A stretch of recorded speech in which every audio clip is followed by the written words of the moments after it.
أعوذ بالله من الشيطان الرجيم بسم الله الرحمن الرحيم. Assalamu alaikum wa rahmatullahi wa barakatuh. This is Munibah Khan and you're watching Duroos-Ul-Qur'an. Inshallah, in this video we'll be discussing the second half of the ruku number 12 of lesson number 13, the heinous crime of the people of the book. Arabic recitation of from وَاتَّبَعُوا مَا تَتْلُو الشَّيَاطِينَ till لَوْ كَانُوا يَعْلَمُونَ. They followed what was recited by the devils during the kingdom of Solomon. It was not Sulaiman who disbelieved, but the devils disbelieved, teaching people magic and that which was revealed to the two angels Harut and Marut in Babylon. But these two angels did not teach anyone without telling them, "We are only a test, so do not disbelieve." Yet they would learn from them what would cause separation between a man and his wife, but they could not harm anyone except Allah's permission. They learned what harmed them and did not benefit them, although they already knew that whoever gets into it would not have any share in the hereafter. How terrible was the price for which they sold themselves, if only they knew. If only they had believed and feared Allah, they would have a better reward from Allah, if only they knew. These are the remaining two verses of the 12th ruku of Surah Al-Baqarah that are recited and their translation is presented. Let's reflect on these and derive guidance from them, inshallah. When Bani Israel ignored the book of Allah and placed it behind their backs, they became heedless of the beliefs mentioned in the book of Allah, turned away from its moral teachings and abandoned its commandments in their social, economic and political life. In this situation, it was necessary for them to engage in matters associated with something else in practice. Thus, they adopted sorcery, incantations, amulets and impure customs and practices. They followed the devils who belonged to both the jinn and humans. They used to claim that the secret of the great kingdom and authority of Sulaiman (as-salam) was hidden in mantra. There was just a ring and he gained the dominion through it. It was a magical practice and a form of sorcery through which Sulaiman (as-salam) exercised control over people.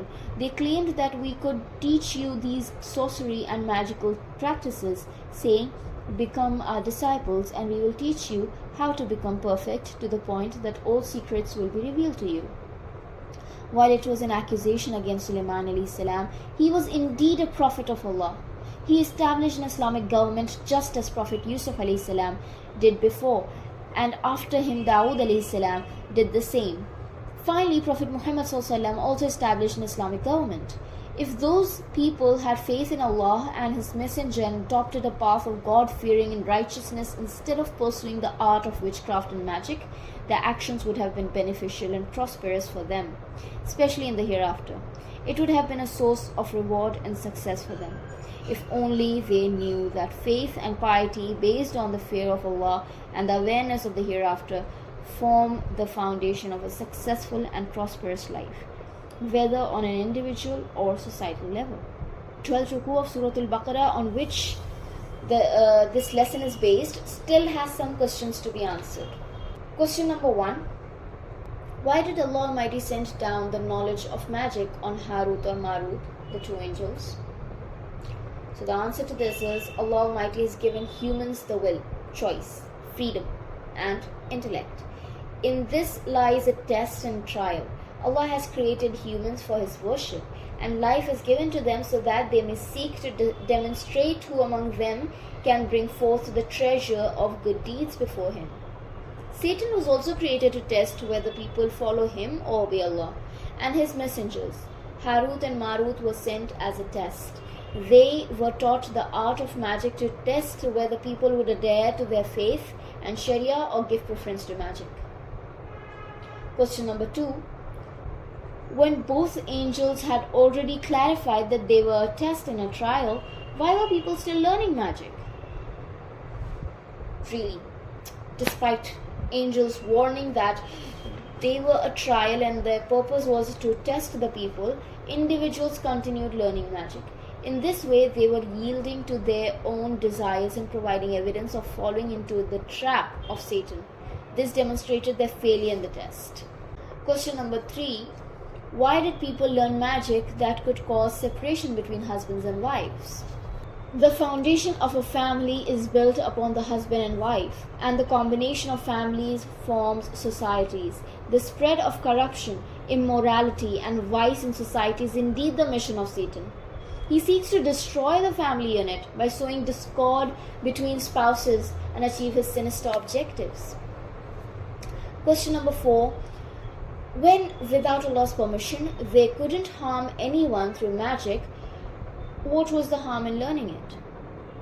Whether it's magic or any other forbidden practice, being inherently harmful is sufficient to consider it sinful and prohibited for humans. Despite Allah's prohibition, engaging in or learning such practices constitutes disobedience, rebellion, and transgression, which cannot be justified in any which way. Question number 5. Why did they still pursue it when they knew there was no share in the hereafter for those who practice magic? Why do people choose actions and behaviors that are harmful and detrimental to humans in the hereafter? It may be because they do not have faith in the hereafter in the first place, or they do not believe that these actions will have negative consequences in the hereafter, or they are blinded by their own desires and worldly interests. Some reasons must have led them to engage in these actions, ultimately depriving them of a share in the hereafter. Question number 6. Why is it mentioned that they follow the teachings of the devils? When people abandon the beliefs described in Allah's book and are based on reality, they will accept beliefs based on delusion and conjecture. When people forsake the ethical teachings provided by Allah's book, they may have to rely on philosophical ethics or utilitarian morals. When people abandon Islamic society, they will have to adopt a non-Islamic societal life. When they neglect Islamic economics, they may resort to earning income through interest-based economies, unlawful and illegitimate means. They might have to lead their lives based on gambling, usury, lottery, alcohol, and wealth obtained through forbidden avenues. When people abandon political systems based on the rule of Allah, they may adopt various erroneous political systems such as communism, socialism, capitalism, and secularism. When individuals distance themselves from Islamic principles and systems, they may try to undermine humanity through all kinds of false ideologies and systems, but they will ultimately fail. In a nutshell, adopting beliefs other than Islamic beliefs is following Satan. Choosing worship and ethics other than Islamic ones amounts to following Satan. Abandoning Islam and Islamic societal life for any other form of societal life is also following Satan. Similarly, forsaking Islamic economics for other economic systems is also following Satan. Likewise, leaving behind Islamic politics and social norms for non-Islamic ones is following Satan. And following Satan is disbelief, the result of which can only be destruction and ruin. Allah's book guides us towards the truth and seeks to protect us from falsehood, so that humans may succeed and be saved from failure. Here's a brief explanation of this ruku. Let's take notes of these points to make it easier to remember and contemplate further. First, having enmity towards Allah's angels is evidence of being opposed to Allah and His guidance. It is a manifestation of extreme depravity and misguidance. Second, Jibreel alayhi salam used to reveal the Qur'an to Muhammad sallallahu alaihi wasallam's heart. He did not do this on his own accord. He did not have the capability and permission from Allah. He used to reveal it by the command of Allah. Third, the Qur'an is guidance and glad tidings, but in practice, only those who have faith will benefit from this guidance and become deserving of the good news. Fourth, Those who are enemies of Allah harbor enmity towards Allah's angels and shows hostility towards Allah's messengers are indeed disbelievers, and Allah is an enemy to the disbelievers.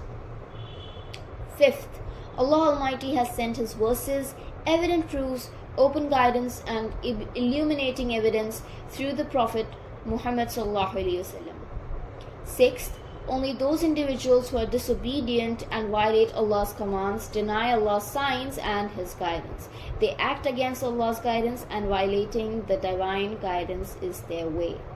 Seventh, whenever Bani Israel made a covenant with Allah, a faction among them would break it and act as if they had not faith. Eighth, even when a messenger from Allah would come, confirming the teachings, guidance, and religion that were already with them, a faction among them would reject it outright and throw the book of Allah behind their backs, as if they did not know it. Ninth, instead of following the book of Allah, these individuals would follow the devil's patterns and paths. 10th, the kingdom of Sulaiman ﷺ was in accordance with divine governance and religious law. He was a messenger and a caliph of Allah. How could he establish a non-Islamic government or a disbelieving system? 11th, however, within both the jinn and humans, some devils chose the path of disbelief. They were the ones who taught people the art of sorcery and magic. 12th, Allah had appointed His angels Harut and Marut to teach the knowledge of sorcery to humanity as a test and trial.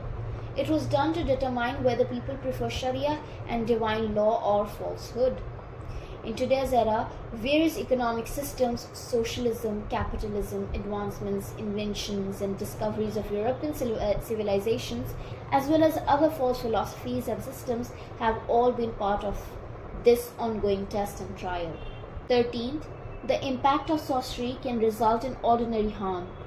Still, it cannot cause even the slightest harm without Allah's permission.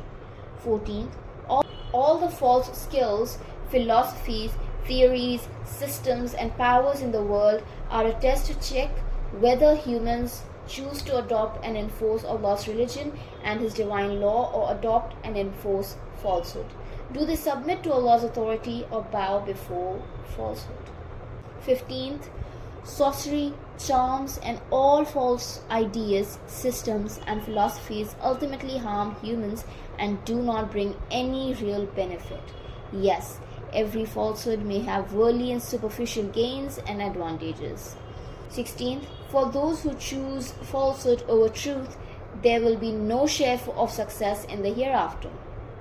17th, those who use their wealth, abilities, talents, and the means and resources Allah has bestowed upon them for falsehood makes a bad trade with their souls. 18th, however, suppose people accept the prophetic call and message as presented by Prophet Muhammad ﷺ and the Qur'an and live a life of righteousness. In that case, the reward they will receive from Allah will far surpass all the benefits and gains of this world. I wish people would use the powers of knowledge, reason, conscience, and the means available to discern and research, to discern and reach the truth. They would then realize how terrible a trade is to seek falsehood and how beneficial it is to earn from the hereafter. And Allah's supplication, all praises are due to Allah, the Lord of the worlds. With this, we end lesson number 13, Ruku number 12. Inshallah, we'll start with lesson number 14, Ruku number 13. In our next video, the people of falsehood wants to mislead the people of truth. Jazakallah khair. Wassalamu alaikum wa rahmatullahi wa barakatuh.